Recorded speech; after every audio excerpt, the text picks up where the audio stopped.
Características físicas de la raza Gir.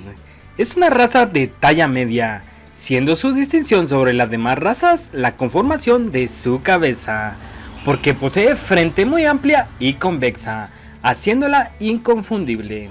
Los cuernos son caídos y dirigidos hacia atrás, algo hacia afuera y con curvatura hacia arriba. Las orejas son largas y colgantes, terminadas en punta y con una muesca.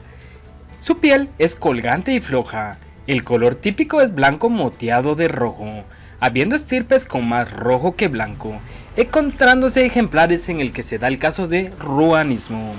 Granja San Sebastián, pasión por la raza Gir y Girolando, enfocados en la mejora genética, siempre buscando animales rústicos y rentables.